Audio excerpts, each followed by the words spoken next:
یہ جو گروپوں میں نکاح کروایا جا رہا ہے، جیسے کہ 11 شادیاں اور 7 شادیاں کروائی جا رہی ہے، یہ کام بہت اچھا ہو رہا ہے. کیا اسی نکاح میں دین سے جڑے ہوئے جو لوگ ہیں، دین کے قریب جو لوگ ہیں، وہ لوگ اپنے بچوں کی شادی کر کے لوگوں کا یہ ذہن نہیں بنا سکتے کہ اتنے بڑے لوگوں، اتنے بڑے علماء کی، اتنے بڑے مشائخ کی، اتنے بڑے امیر آدمی کی شادی اس جگہ ہو رہی ہے، تو کیا غریب آدمی کی بھی شادی اس جگہ ہو سکتی ہے؟ ایسا لوگوں کا ذہن بنانے کی کوشش کرنا کیسا ہے؟ آج کل علماء کے گھروں میں بھی تقریباً ایسی شادی ہو رہی ہے کہ علماء اور مشائخین کو یہ دنیا کو درس دینا ضروری ہے کہ شادی ایسے بھی ہو سکتی ہے. جیسے کہ آج کل علماء کی بیٹے کی اگر شادی ہو تو ان کے یہاں پر ہی جو ہے 5 رقم کا چکن، بریانی، میٹھے، فضول خرچی اتنی ہو رہی ہے کہ علماء اور مشائخ اور دین سے جڑے ہوئے جتنے بھی لوگ ہیں ان کو یہ دنیا کو بتانے کی ضرورت ہے اپنے بچوں کی شادی کر کے کہ اس طرح بھی شادی کی جا سکتی ہے اور اسی طرح شادی کرنا جائز ہے. ایسا بتانا ضروری ہے علماء کے لیے یا نہیں ہے؟ جب آپ کی شادی ہوئی تھی صاحب مسئلے کے طور پر، تو آپ کی شادی میں کیا پکایا گیا؟ دلہن والوں پر دلہے والے زور دباؤ ڈال رہے ہیں کہ یہ چیز پکانی چاہیے، یہ چیز کھلانی چاہیے، جہیز ایسا ہونا چاہیے، اتنے تولے سونا دینا چاہیے، اور اس کے علاوہ نوجوان بچے بارات لا رہے ہیں، اس میں ڈرمز ڈی جے بج رہے ہیں، ناچ کود ہو رہی ہے، پٹاخے پھٹ رہے ہیں. ان کے لیے ایک نصیحت، ولیمے کے علاوہ جب شادی ختم ہوتی ہے دلہن اپنے سسرال جاتی ہے، سسرال جانے کے بعد 8 دن کے بعد پھر وہ واپس آتی ہے. آنے کے بعد پہلا باسن، اور پہلے باسن میں اتنے شرائط ہے کہ اس میں صرف چھوٹا گوشت کی ہی بریانی لائے، پھر اس کے علاوہ پہلا باسن، دوسرا باسن، تیسرا باسن. جب تک دلہن اس گھر میں پرانی نہ ہوتی ہو تب تک جو ہے صرف اور صرف اتنے باسن چلے جاتے ہیں کہ باپ اس میں شادی سے زیادہ خرچ کر دیتا ہے. تو کیا یہ جائز ہے یا نہ جائز؟ ولیمہ ہوتا ہے، ولیمے کے بعد دلہا دلہن کے گھر آتا ہے، صبح اٹھتے ہی پورے رشتہ داروں کو ناشتے کی دعوت، پھر دلہے کے دوستوں کو ناشتے کی دعوت. ولیمے کے دوسرے دن دوست کو لے کے آنے کی خاطر، دلہے کو لے کے آنے کی خاطر پورے دوست آتے ہیں، دوست کے ساتھ دلہے کے جو ہے بھونی حالات وہ بھی آتے ہیں، دلہے کے رشتہ دار بھی آتے ہیں. صبح کے ناشتے میں فضول خرچی دلہن کے باپ کے اوپر اتنی پڑ رہی ہے کہ وہ جو ہے نکاح سے زیادہ اس میں تھک رہا ہے. تو کیا یہ دوسرے دن کی دعوت، نکاح کے ولیمے کے بعد کی ناشتے کی دعوت، پھر اس کے بعد جو بھی دعوتیں ہوتی ہیں، کیا یہ رشتہ داروں کو لے کر، دوستوں کو لے کر کرنا ضروری ہے یا ضروری نہیں ہے؟ آج کل ہمارے یہاں اکثر ہمارے شہر یا آس پاس کے شہروں میں بھی یہ ہو رہا ہے کہ دوپہر میں نکاح ہوتا ہے، اس میں جو ہے دعوت وغیرہ کچھ نہیں ہوتی، اس کے بعد مغرب کے بعد یا عشاء کے بعد ولیمہ کیا جا رہا ہے. کیا نکاح کا کھانا سنت ہے یا کسی شرعی طور پہ یہ ثابت ہے نکاح کا کھانا، یا ولیمہ کا کھانا سنت ہے؟ یہ کیسا ہے، اس کا جواب دیجیے. کیا آج کل نکاح سے پہلے کچھ ایسے رسومات ہو رہے ہیں جیسے کہ دلہا جب فنکشن ہال یا گھر میں انٹرنس کرتا ہے تو اس کے لیے ناریل وار کر پھوڑ دیا جاتا ہے، پھر اس کو کلی کروا کر 5 کا بڑنا یا سکہ رکھ کر جو ہے کلی کروائی جاتی ہے. پھر اس کے بعد نکاح ہونے سے پہلے بڑے لوگوں کی، ہمارے گھر میں بڑے لوگوں کرے سو یہ کام کو چاول دلانے لگاتے. اللہ اکبر. دلہن جو ہے نکاح سے پہلے دلہے کے اوپر چاول ڈال رہی ہے، دلہا دلہن کے اوپر چاول ڈال رہا ہے. کیا یہ بھی کیا شریعت سے، اسلام سے اس کا کچھ تعلق ہے؟ ایسا کرنا صحیح ہے یا بڑوں کی بات سننی چاہیے؟ کیا ایسی باتوں کو بڑوں کی بات نہیں سننی چاہیے؟ فقد قال الله تبارك وتعالى في القرآن المجيد والفرقان الحميد بسم الله الرحمن الرحيم يريد الله بكم اليسر ولا يريد بكم العسر صدق الله العظيم وصدق رسوله النبي الأمين المتين المكين الكريم ونحن على ذلك لمن الشاهدين والشاكرين والحمد لله رب العالمين. اللہ تبارک و تعالیٰ کا بہت ہی بڑا فضل، اس کا کرم کہ ہمیں صحت اور تندرستی کے ساتھ اپنی بارگاہ میں حاضری کا شرف بخشا. مغرب کی نماز تک کچھ سننے سنانے کا موقع عنایت فرمایا. اللہ تعالیٰ کی بارگاہ میں دعا ہے کہ مجھے حق بولنے اور آپ تمامی حضرات کو حق سننے کی توفیق عطا فرمائیں. اس میں اللہ تبارک و تعالیٰ نے ارشاد فرمایا یرید اللہ بکم اليسر ولا یرید بکم العسر. اللہ تعالیٰ تمہارے ساتھ آسانی چاہتا ہے، دشواری نہیں چاہتا. ہمارے گھر کی لڑکی یا لڑکے کی شادی کی مثال ہی لے لیں. اب اس مثال کے ساتھ وہ آیت کریمہ کے ترجمے کی طرف جائیں. اللہ تعالیٰ نے فرمایا اب اس میں جتنا ہو سکے آسانی کے ساتھ ہمیں نکاح کرنا چاہیے. النکاح من سنتی. حضور علیہ السلام نے ارشاد فرمایا نکاح میری سنت ہے. قرآن کی آیت کریمہ کیا ہے؟ آسانیاں چاہتا ہے اللہ. تو ہر کام میں آسانی، تو نکاح میں بھی آسانی ہونی چاہیے. اب میں نعت خواں ابراہیم صاحب سے کہتا ہوں کہ پہلا سوال وہ پیش کریں. السلام علیکم ورحمۃ اللہ وبرکاتہ. وعلیکم السلام. صاحب قبلہ، کیا لڑکی کا باپ شادی کے لیے سود پر قرض لے تو یہ ناجائز ہے یا جائز ہے؟ سب سے پہلی بات یہ ہے کہ لفظ سود ہی قرآن کی آیت کریمہ کی نص سے ثابت ہے، وہ حرام ہے. ایک ہے حرام قطعی جو قرآن کی آیت کریمہ سے ثابت ہے. ایک ہے مکروہ تحریمی. مکروہ تحریمی حرام کے قریب ہے جس کی ممانعت حدیث مبارکہ میں آئے. اب یہاں پر سود پر جو لفظ آیا ہے، لفظ سود پر قرضہ لے کر بچی کی شادی کرنا، تو یہ دلیل قطعی سے ثابت ہے یہ حرام ہے۔ قرآن مجید میں آپ سورہ بقرہ آپ اٹھا کر دیکھیں تو آیت نمبر 270 پر 5، 270 پر 8 اور 270 پر 9 میں اللہ تبارک و تعالیٰ نے سود کو حرام کیا ہے، اور اس پر قرضہ لے کر دلہن کا باپ کوئی بھی کام کرے، شادی ہی کا مسئلہ نہیں، کوئی بھی کام کرے، یہ ناجائز اور حرام ہے۔ کیا صرف دلہن کے باپ کے لیے سود پر قرض لینا، یا دلہے کے باپ بھی جو ہے قرض لے سکتے ہیں ایسے؟ سب سے پہلی بات یہ دیکھیں، سورہ واقعہ کی آخری آیت کریمہ آپ پڑھیں گے تو آپ کو معلوم ہوگا، یقرض اللہ قرضا حسنا فرمایا ہے۔ قرض لینا، قرض لینے والے پر اسلام یہ قانون لاگو کرتا ہے کہ قرض کس وجہ سے لے رہا ہے، کس واسطے سے لے رہا ہے، کس ضرورت پر لے رہا ہے۔ اب بیوی کو نان و نفقہ دینے کے لیے قرض لے رہا ہے، اس کی حیثیت کے مطابق کہ اتنا قرض لے کہ وہ واپس کر سکے، تو اس کے لیے جائز ہے۔ نان و نفقہ ادا کرنا اس کے لیے واجب تھا، واجب کو ادا کرنے کے لیے اپنی طاقت کے مطابق قرضہ لے گا تو قرضہ مانگنا حضور کی سنت ہے، قرضہ لینا اور قرضہ دینے والا بھی اسے ثواب حاصل کرے گا۔ اس پر ضمناً ایک بات بیان کر دو، اگر قرضہ لینے والا اس نیت سے قرضہ لے، اور بخاری شریف کی حدیث مبارکہ ہے، جو کوئی انسان ادا کرنے کی نیت سے قرضہ لیتا ہے تو اللہ تعالیٰ اس کی غیب سے مدد فرماتا ہے، جائز طریقے کے لیے، جائز کام کے لیے جو اس پر واجب ہے اس کو ادا کرنے کے لیے قرضہ لیتا ہے، اللہ تعالیٰ اپنے ذمہ کرم میں لیا ہے کہ اس کا قرضہ اللہ تعالیٰ اپنی مدد سے ادا فرمائے گا۔ ایک تو بات یہ ہوگی۔ دوسری بات، دلہے والا ہو یا دلہن، دونوں طرفین میں سے کوئی بھی قرض لیتے ہیں تو کس بات کے لیے قرضہ لیا جا رہا ہے پہلے یہ دیکھا جائے گا۔ مثال کے طور پر جہیز کے لیے ہو، جہیز ہو تو اس میں ضروری نہیں کہ جہیز اپنی مرضی سے دیا جائے، ضرورت کی چیز ہے۔ مختصر ایک لڑکا لڑکی یا لڑکے کے ماں باپ یا لڑکے کی بہن ہو یا بھائی ہو، کم سے کم 6 افراد ہیں، اس کے لیے جتنی ضرورت کی چیزیں ہیں اتنی چیز جہیز کے طور پر۔ ہاں یہ بات یاد رکھیں، جہیز مانگنا، ڈیمانڈ کرنا حرام ہے۔ اگر لڑکی کا باپ خود اپنی مرضی سے دینا چاہے تو یہ بات اور ہے، اس سے کوئی ڈیمانڈ یا زبردستی نہیں کر سکتے۔ اگر ڈیمانڈ کرے گا تو یہ گنہگار ہوگا۔ اب ضرورت سے زیادہ وہ مال دے ہی نہیں سکتا، اب مانگنا ہی گناہ ہے۔ اب اگر کوئی اپنی مرضی سے باپ کوئی چیز اپنی طرف سے تحفتاً دیتا ہے تو وہ اپنی حیثیت سے دینا چاہیے۔ ایسا نہیں ہے کہ میری بیٹی اپنے باپ کے گھر میں غریبی دیکھی ہے، اب سسرال جائے گی تو وہاں بھی یہ غریبی نہ دیکھے۔ اب داماد کو اے سی دلا رہا، یہ ناجائز ہے۔ داماد کو گاڑی دلا رہا، یہ ناجائز ہے۔ داماد کے لیے ایک انگوٹھی خرید رہا ہے وہ بھی سونے کی، یہ غلط ہے۔ اپنی حیثیت کے مطابق قرضہ کرے تو اللہ تعالیٰ مدد فرمائے گا۔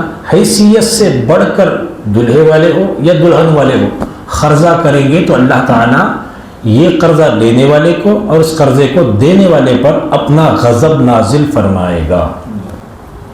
اب جیسے کہ آج کل شادیوں میں جو ہے دلہن والے 3-4 رقم کا چکن پکا رہے ہیں، بریانی پک رہی ہے، 2-3 رقم کے میٹھے پک رہے ہیں، ایسی دعوتیں کرنا تعریف کے لیے کیا جائز ہے یا ناجائز ہے؟ سب سے پہلی بات یہ ہے کہ جہاں تک آپ بھی دیکھتے ہیں میں بھی دیکھتا ہوں، جب بھی ہم دعوتوں کو جاتے ہیں اسراف زیادہ ہوتا ہے، اور اس میں صرف پلاؤ، دالچا بھاجی یا بریانی یا چٹنی رکھ دیتے تو کام ہو جاتا، مگر نہیں، چکن کے کئی قسم کے ڈشز بنائے جاتے ہیں۔ یہ فضول ہے، ضرورت نہیں ہے کہ یہ زیادہ کھانے پکائیں، اور اس کی بات میں ریاکاری شامل ہے، لوگوں کو دکھانے کے لیے کھلایا جا رہا ہے، اور اس سب سے پہلے یہ کیا مال سے خریدا ہے یہ دیکھا جائے گا۔ مال اگر سودی پیسوں سے وہ مال خریدا گیا ہے، مرغی خریدی ہے تو مرغی حرام ہے، اس سے چاول خریدا گیا ہے وہ حرام ہے، ساری چیزیں حرام کے تیار کر کے اب شان کے لیے کر رہے ہیں، تو یہ شادی میں اللہ تعالیٰ برکت اٹھا لے گا۔ اس شادی سے یہ کام نہیں کرنا چاہیے، بلکہ اس سے اجتناب کرنا بہتر ہے۔ آج کل ہمارے یہاں اکثر ہمارے شہر یا آزو بازو کے شہروں میں بھی یہ ہو رہا ہے کہ دوپہر میں نکاح ہوتا ہے، اس میں جو ہے دعوت وغیرہ کچھ نہیں ہوتی، اس کے بعد مغرب کے بعد یا عشاء کے بعد ولیمہ کیا جا رہا ہے۔ کیا نکاح کا کھانا سنت ہے یا کسی شرعی طور پہ یہ ثابت ہے نکاح کا کھانا، یا ولیمہ کا کھانا سنت ہے؟ یہ کیسا ہے، اس کا جواب دیجیے۔ اب ولیمہ کرنا سنت سے ثابت ہے۔ نکاح کے کھانے کے لیے اگر کوئی انسان اب آپ کے بھی سگے ہیں، ہمارے بھی رشتہ دار آئے ہوئے ہیں، سب مل کر ہم آدھا آدھا خرچ کریں گے، تو یہ خرچ کرنے کے لیے کوئی قباحت کی بات نہیں ہے۔ ہاں، زبردستی نہیں کیا جا سکتا۔ دلہے والا دلہن کو یہ کہے کہ ہمارے رشتہ دار آئیں گے، ان کے لیے کھادگی کا انتظام اچھا ہو، ان کے لیے گوشت کا بہت اچھا انتظام کیا، یہ ڈیمانڈ نہیں کر سکتے۔ ہاں، ایک ہی دن میں نکاح بھی ہو سکتا ہے، ایک ہی دن میں ولیمہ بھی ہو سکتا ہے۔ اس کے لیے ایک باریک نقطہ ہے، وہ یہ کہ ولیمہ حضور علیہ السلام نے کب فرمایا، اس پر خیال کیا جائے۔ شب زفاف کی خوشی میں ولیمہ کیا ہے، رات گزر گئی میاں بیوی کے درمیان میں، تو اس میں فقہاء کرام نے باریک مسئلہ لکھا کہ اس میں مباشرت شرط نہیں ہے، میاں بیوی کو ایک کمرے میں چھوڑ دیں، صرف 15 یا 20 منٹ کے لیے بھی وہ تنہائی اختیار کرے، ان کے دونوں کے علاوہ کوئی تیسرا نہ ہو، تو یہ ولیمہ اس کے لیے جائز ہو جائے گا۔ وہ دوپہر میں اگر نکاح کی دعوت ہو، ساتھ ہی ساتھ نکاح ہو گیا 1 بجے، میاں بیوی دلہا دلہن کو ایک کمرے میں تنہائی کے لیے بھیج دیے، تنہائی ختم کر کے وہ واپس آ گئے، اس میں جماع شرط نہیں، ملاپ شرط نہیں ہے، وہ ایک تنہا رہ کر کسی کی نظر نہیں پڑ رہی، ایک کمرے میں 20 منٹ یا 10 منٹ گزار کر واپس آ گئے، تو وہی 2 بجے کا جو کھانا ہے وہ ولیمے کا ہو سکتا ہے۔ کیا مہنگی شادی کو زیادہ برکت والی سمجھنا غلط ہے؟ سب سے بڑی بات یہ ہے کہ جہاں اسراف ہوتا ہے وہاں پر اللہ تعالیٰ کا عذاب نازل ہونے کا اندیشہ ہوتا ہے، برکت کہاں سے ہوگی؟ برکت کے لیے حضور کی سنت بھرے مجالس ضروری ہے۔ حضور علیہ السلام کی سنت پر اگر نکاح کریں گے تو یہ مجلس برکت والی خود بخود ہے۔ خطبہ سنت ہے، خطبہ ادا کریں گے، پھر اس کے بعد خطبے کے اندر خاص کر جو آیت کریمہ پڑھی جاتی ہے اس میں غور کیا تو آپ کو معلوم ہوگا کہ اللہ تبارک و تعالیٰ کے عذاب سے اس میں ڈرایا جاتا ہے۔ یا ایھا الذین آمنوا اتقوا اللہ حق تقاتہ ولا تموتن الا وانتم مسلمون۔ یا ایھا الذین آمنوا اتقوا اللہ وقولوا قولا سدیدا، یہ جو آیت کریمہ پڑھی جاتی ہے ہم سمجھتے ہیں کہ یہ خطبے کی آیت ہوگی، سمجھیں گے نہیں، میں دراصل میں دلہے کو یہ نصیحت ہوتی ہے اور دلہے کو اس بات سے ڈرایا جاتا ہے کہ اتق اللہ، اللہ سے ڈر بیوی کے حقوق ادا کرنے میں۔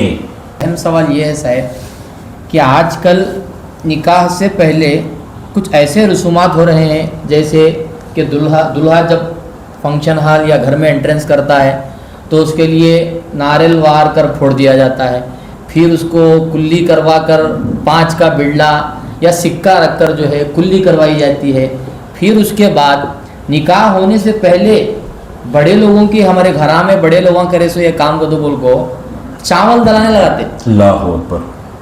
دلہن جو ہے نکاح سے پہلے دولہے کے اوپر چاول ڈال رہی ہے، دولہا دلہن کے اوپر چاول ڈال رہا ہے۔ کیا یہ بھی کیا شریعت سے، اسلام سے اس کا کچھ تعلق ہے؟ ایسا کرنا صحیح ہے یا بڑوں کی بات سننی چاہیے؟ کیا ایسی باتوں کو بڑوں کی بات نہیں سننی چاہیے؟ حدیث مبارکہ کا مفہوم ہے اکرم القبض، روٹی کی عزت کرو۔ روٹی کا مطلب یہاں صرف وہ جب ہم بناتے ہیں روٹی، وہ روٹی نہیں ہے، اس میں رزق کا معنی پیدا ہوتا ہے، رزق کی عزت کرنا ہے۔ تو وہ چاول ہمیں کھانے کی چیز ہے تو اس کی عزت کرنی ہے۔ یہ تو اسلام اسے اجازت دیتا ہی نہیں ہے کہ وہ چاول کو اس طرح روڈ پر یا اس کے سر پر، یہ اس کے سر پر ڈالے اور وہ پیروں تلے آئے۔ یہ رسومات جو ہے یہ نفس امارہ کی وجہ سے ہے۔ انسان گناہوں میں ایسے ملوث ہوتا چلا جا رہا ہے، اسے گناہ نظر نہیں آ رہا۔ اب وہی جو چاول دلہن اپنے ہاتھوں سے اٹھا اٹھا کر دلہے کے سر پر بکھیر رہی ہوتی ہے، وہ ایک پسو جو چاول اٹھا کر ایک مرتبہ، ایسے 3 مرتبے کرتے ہیں یا 5 مرتبے کرتے ہیں، ایک پسو وہی چاول اگر غریب کو دیا جائے تو ایک دن کا، وہ ایک وقت کا کھانا آرام سے اپنی فیملی کے ساتھ کھا سکتا ہے۔ ان کو وہ قدر نہیں ہے۔ ضروری ہے کہ ان رسومات سے بچیں۔ اور یہ جو پانی منہ میں لے کر پانی کے ساتھ پیسے کا کلی کرنا، یہ ساری چیزیں اصل اسلام میں ہے ہی نہیں ہے۔ یہ ہم نے من گرفت بنا لی ہے اور اس کو رسوم بنا لیے ہیں، اس سے اسلام سے کوئی دور دور تک تعلق نہیں ہے۔ کیا باپ کا اپنی خوشی سے زیادہ خرچ کرنا درست ہے؟ ایک غریب باپ ہے، اپنی خوشی سے دینے کے لیے بات کرتا ہے تو اس کی تنخواہ کیا ہے پہلے یہ دیکھی جائے گی، وہ کماتا کتنا ہے یہ دیکھا جائے گا، اس کی اوقات کتنی ہے دیکھی جائے گی۔ اوقات سے مراد اس کی بے عزتی کرنا مراد نہیں ہے، اس کی لیمٹ دیکھی جائے گی کہ وہ ایک مہینے میں کتنا کماتا ہے، کتنا خرچ کرتا ہے، کتنا بچاتا ہے، اور اس کے لیمٹ سے اسے قرضہ کتنا لینا ہوگا۔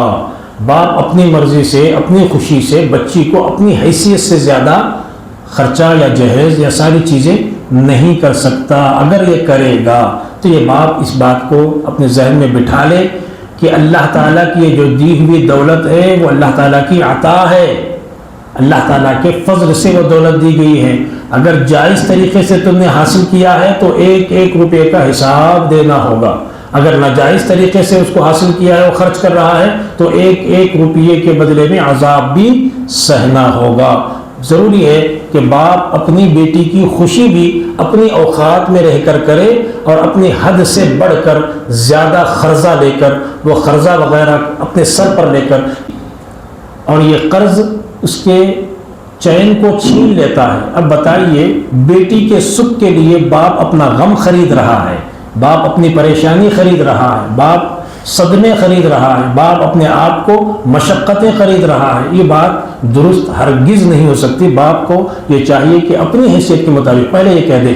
اگر آج کے دور میں 2026 جو چل رہا ہے نا، آج کے دور میں اگر کوئی کہے کہ میں نے دیکھا، اب بولے والے کہیں کہ بھئی اسلام کے طریقے سے ہم عمر کرنا چاہتے ہیں، ہم کچھ لینا نہیں چاہتے، بس ہم فری کر لے کے جائیں گے، بچی کو آپ پیلی کر کے رکھو، میں ملال کر کے لے کے جاتی، بولتے جو مرضی میں آئے بس سادہ نکاح کرو۔ اب یہ ایک دو مرتبہ میں نے دیکھا، اگر دلہا ایسا کہتا ہے تو دلہن والے تو کچھ نہیں کہتے، دلہن والوں کے رشتہ دار جو ہوتے نا وہ ان کے کانوں میں یہ بات ڈالتے ہیں کہ کہیں انکوائری تو کر لے، کچھ بھی نہیں مانگ رہا، کہیں بچے میں عیب تو نہیں، ضرور خرابی ہوگی، اس لیے تو بچی کو کچھ بھی نہیں مانگ رہا ہے۔ آج کل کے زمانے میں یہ کام کو اس طرح پروٹوکول دیا گیا ہے کہ نہیں مانگنے والے کو الٹا بدلا کیا جاتا ہے۔ اللہ اکبر۔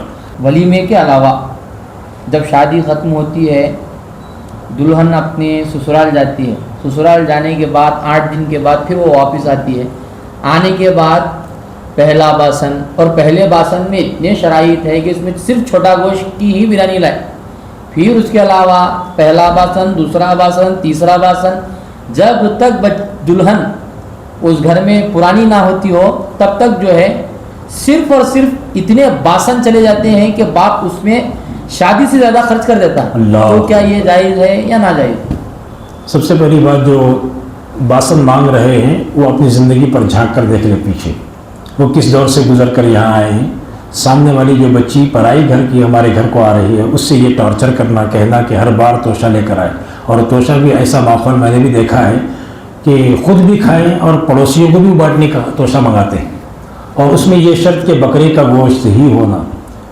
پہلے ہی عنوان میں نے کہہ دیا تھا کہ مانگ کر ڈیمانڈ کے ساتھ کوئی بھی چیز مانگی جائے تو یہ گناہ ہے۔ جماگی کہتے ہیں، جماگی، پھر بوٹی کا شوق تھے، شادی ہوئے سو ولیمہ ہونے کے بعد 1 ہفتے کے اندر دلہن والے پھر الگ سے دعوت دینا، دلہے والے اور دوست، دلہے کے دوست، دلہے کے رشتہ دار، ہاں پورے رشتہ دار سب مل کر کم سے کم 50-60 کی دعوت، پھر وہ الگ سے، وہ 1 دن کی۔ وہ کیا پہلی مرتبہ سسرال جا رہا ہے تو ساتھ میں ان کے پہلے باراتی آئے تھے، اب یہ لوگوں کو نقصان پہنچانے والے ڈاکو آ رہے ہیں، ایسا سمجھ میں آتا کیا ہے وہ دعوت۔ اب کھاتے وقت میں اسے شرم نہیں آتی، مگر دولہا جب پہلی مرتبہ سسرال جا رہا تو اس کے دوستوں کا کیا کام، اس کے رشتہ داروں کا کیا کام؟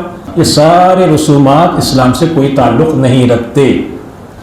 ولیمہ ہوتا ہے، ولیمے کے بعد دلہا دلہن کے گھر آتا ہے، صبح اٹھتے ہی پورے رشتہ داروں کو ناشتے کی دعوت، اللہ، پھر دلہے کے دوستوں کو ناشتے کی دعوت، ولیمے کے بعد، ولیمے کے دوسرے دن اچھا دوست کو لے کے آنے کی خاطر، دلہے کو لے کے آنے کی خاطر پورے دوست آتے ہیں، دوست کے ساتھ دلہے کے جو ہے بھونی حضرات وہ بھی آتے ہیں، دلہے کے رشتہ دار بھی آتے ہیں۔ تو کیا یہ دوسرے دن کی دعوت، نکاح کے ولیمے کے بعد کی ناشتے کی دعوت، پھر اس کے بعد جو بھی دعوتیں ہوتی ہیں، کیا یہ رشتہ داروں کو لے کر دوستوں کو لے کر کرنا ضروری ہے یا ضروری نہیں ہے؟ میں لفظ سخت ہوگا، برا لگے تو برا لگے، تو اس میں جانے والے سب ڈاکو ہیں۔ کیا گھر میں کھانا نہیں ہے؟ ان کو ڈاکو ہی کہا جائے گا، اسے اور کیا کہا جائے گا؟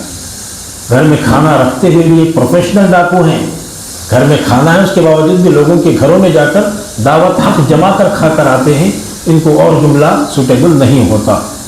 کیا سادگی کے ساتھ شادی میں کوئی کمی ہوتی ہے؟ کچھ بھی کمی نہیں ہوتی، ایک کھجور پر بھی اگر آپ چائے پانی پر بھی نکاح کریں نکاح ہو جاتا ہے، اس میں کوئی زیادہ خرچے کی ضرورت نہیں۔ جب آپ کی شادی ہوئی تھی صاحب، جی مسئلے کے طور پر، تو آپ کی شادی میں کیا پکایا گیا؟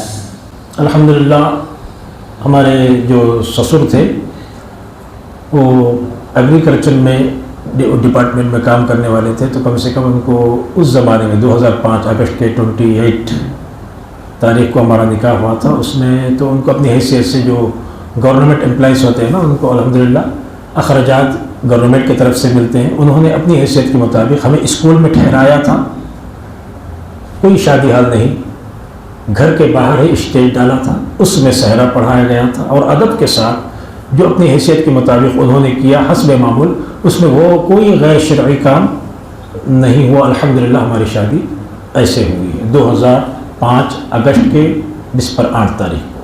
آج کل علماء کے گھروں میں بھی تقریباً ایسی شادی ہو رہی ہے، کیا علماء اور مشائخین کو یہ دنیا کو درس دینا ضروری ہے کہ شادی ایسے بھی ہو سکتی ہے؟ جیسے کہ آج کل علماء کی بیٹے کی اگر شادی ہو تو ان کے یہاں پر ہی جو ہے 5-6 رقم کا چکن، بریانی، میٹھے، فضول خرچی اتنی ہو رہی ہے، کیا علماء اور مشائخ اور دین سے جڑے ہوئے جتنے بھی لوگ ہیں ان کو یہ دنیا کو بتانے کی ضرورت ہے اپنے بچوں کی شادی کر کے کہ اس طرح بھی شادی کی جا سکتی ہے اور اسی طرح شادی کرنا جائز ہے، ایسا بتانا ضروری ہے علماء کے لیے یا نہیں ہے؟ کہ علماء کرام کو میں کہہ نہیں سکتا، میں ادنا آدمی ہوں، علماء کرام کا خادم ہوں، مگر میں یہ ادباً ایک ریکویسٹ یہ رکھنا چاہتا ہوں کہ خدمت میں اگر آپ کی بچی 18 سال کے اوپر کی ہے، خاوند کے حساب سے شادی کے لائق ہے، تو آپ برائے کرم اس میں حصہ لیں اور اپنی بچی کو اس طرح سے شادی کروائیں اور لوگوں کو اس کے لیے راہ بتائیں کہ یہ کرنا کوئی عیب نہیں ہے، بلکہ لوگوں کو اس سے ہمت ملتی ہے۔ سب سے پہلی بات یہ ہے کہ یہاں پر عزت کے نام پر جو اندر جو انا ہوتی ہے نا، نفس پرستی، دراصل میں نفس پرستی کہا جاتا ہے، جو نفس کا ہے وہی صحیح ہے، شریعت ہے وہ بازو رکھو، قانون خدا بندی ہے بازو رکھو، حدیث مبارکہ میں وہ بازو رکھو، جو اپنی نفس سے آواز آتی ہے وہی کرتے ہیں۔ اس میں سادات بھی آ گئے، نامزد، اور علماء کرام چوٹی کے آ گئے، مگر اکثر علماء کا اور سادات کرام کا یہی ماحول ہو گیا ہے کہ میری شادی تو کم سے کم 1200 لوگوں کا کھانا، میں بڑا صاحب، کم سے کم مریدہ میرے 1000-2000 ہیں، تو مریدہ نے تو میری بچی کی شادی کیسا کرتا ہوں؟ تو یہ مریدہ کے چکر میں اور دلہے والے کے رشتہ داروں کے چکر میں یہ سارا معاملہ آ کر دراصل میں انہیں تو ماڈرن تھے اسلام کے، انہوں کر کے دکھانا چاہیے تھا کہ اسلام میں دیکھیے، آئیے چائے پر نکاح ہوگا الحمدللہ، یہ جو لنگر چلتا ہے نا، چاند کے 11 تاریخ کو لنگر ہے، وہ لنگر میں کرا، وہ لنگر الگ ہے، نکاح کے نام پر وہ کریں گے تو لوگوں کو یہ بات پر ایک طاقت ملے گی کہ ہمارے پیر صاحب کر رہے ہیں، ہمارے علماء کر رہے ہیں تو ہم کیوں نہیں کریں گے، اس بات پر انہیں زیادہ دلاسا ملتا ہے، تو اس جگہ سے وہ بھی بچنا چاہیے۔ اور دوسری بات، صحیح جواب یہ ہے کہ اگر کوئی علماء کرام میں یا سادات کرام میں یہ شادی کریں گے تو اس میں جو مسائل پیدا ہوں گے نا، مسائل آج کل کے طور پر ضمن بات آ گئی تو میں بتا رہا ہوں، 3 دن پہلے یا 2 دن پہلے میں نے ہی اعلان کیا تھا کہ اجتماعی شادی، صحیح ہے جی، اجتماعی شادی آسان طریقے سے شادی ہو جاتی ہے، اور جو کمیٹی ہے نا، وہ کمیٹی خود جہیز کا خرچہ اور ایک طرف سے 100 آدمی اور دلہن والے کی طرف سے 100 آدمیوں کو کھانے کا خرچہ اگر حساب لگا لیا جائے تو کم سے کم 200 آدمیوں کا